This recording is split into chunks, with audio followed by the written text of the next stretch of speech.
எல்லோருக்கும் வணக்கம். இன்றைக்கி வெங்காயத்தால் சாம்பார் செய்யலாங்க. அதுக்கு ஒரு கட்டு வெங்காயத்தால் நல்லா க்ளீன் பண்ணி கட் பண்ணி எடுத்து வச்சுருக்கேங்க. தேவையான பொருள்லாம் பார்த்துருவோம். சாம்பார் வெங்காயம் ஒரு 10 சாம்பார் வெங்காயம் எடுத்துக்கிட்டேங்க. குண்டு மிளகாய் ஒரு 3, ஒரு 5 பல் பூண்டு தட்டி எடுத்துருக்கேங்க. 2 தக்காளி கட் பண்ணி எடுத்துருக்கேன். இப்போ வாங்க எப்படி செய்யலாம் சொல்லிட்டு பார்க்கலாம். ஒரு கடாய் வச்சுருவோம்.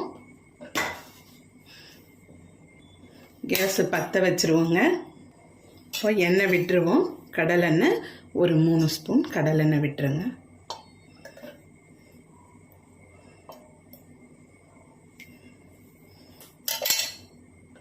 நூறு கிராம் துவரம்பருப்பை நல்லா ஊற வச்சு நல்லா 5 விசில் விட்டு இந்த மாதிரி குழைய வேக வச்சு எடுத்துக்கிட்டாங்க சாம்பாருக்கு. எண்ணெய் காஞ்சிருச்சுங்க. கடுகு சேர்த்துருவோம். 1/2 ஸ்பூன் சீரகம் சேர்த்துக்கங்க கூடவே. இப்போ காஞ்ச மிளகாய் 3 காஞ்ச மிளகாய் சேர்த்துக்கங்க. தட்டி வச்ச பூண்டு சேர்த்துக்கங்க. சாம்பார் வெங்காயம் போட்டுருவாங்க. அது கூடவே அடிபாகத்தில் இருக்க இந்த வெங்காயத்தால் சேர்த்துக்கங்க. நல்லா வதங்கி வரட்டுங்க.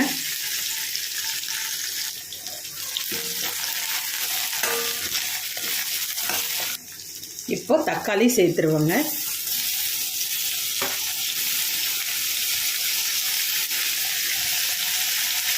தக்காளி நல்லா வதங்குறது கொஞ்சம் உப்பு சேர்த்துருக்கோங்க.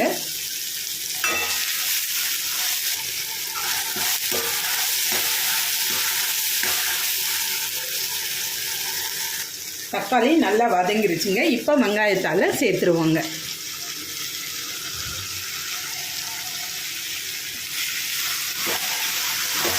நல்லா வதக்கி விடுங்க.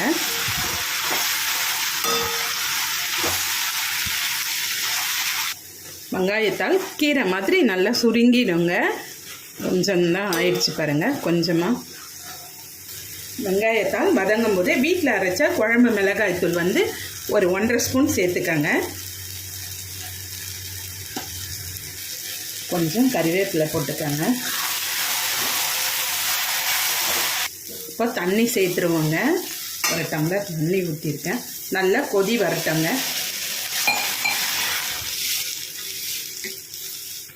இப்போ குழம்பு நல்லா கொதிக்குதுங்க. கொஞ்சமாக தான் உப்பு சேர்த்தேன் தக்காளி வதங்கும் போது. இப்போ புளி தண்ணி சேர்த்துருவோங்க. கொஞ்சம் உப்பு சேர்த்துக்கங்க. நல்லா கலந்து கொடுங்க. நல்லா மிளகாத்தூளோட வாசனை எல்லாம் போன பிறகு நம்ம வேக வச்சு வச்சுருக்க பருப்பை ஊற்றிடுவோங்க. மிளகாத்தூள் பச்சை வாடெல்லாம் போயிடுச்சுங்க. இப்போ இந்த பருப்பு தண்ணி சேர்த்துருவோம். பெருங்காயம் மஞ்சப்பொடி போட்டு தாங்க வேக வச்சுருக்கேன். இப்போ கலந்து கொடுத்து நல்ல ஒரு கொதி வரும்போது நல்லா கொதிக்கட்டுங்க. கொதித்த பிறகு கொத்தமல்லி தழை தூவி விட்டு இறக்கிடுவோங்க. இப்போ கொத்தமல்லி தழையை தூவி இறக்கிடுவோங்க. கேஸ் ஆஃப் பண்ணிடுவோம். நீங்களும் இதே மாதிரி ட்ரை பண்ணி பாருங்கள். சுட சுட சாதத்துக்கு ஊற்றி சாப்பிட நல்லா இருக்குங்க. டேஸ்ட்டாக இருக்கும். ஒரு ஸ்பூன் நெய் போட்டு சாப்பிட்டா இன்னும் அருமையாக இருக்குங்க.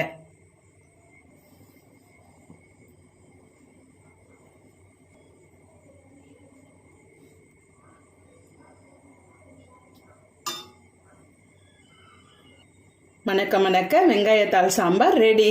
உங்களுக்கு இந்த வீடியோ பிடிச்சிருந்தா லைக் பண்ணுங்கள், ஷேர் பண்ணுங்கள், கமெண்ட் பண்ணுங்கள். மறக்காமல் சப்ஸ்கிரைப் பண்ணுங்கள். தேங்க்யூ.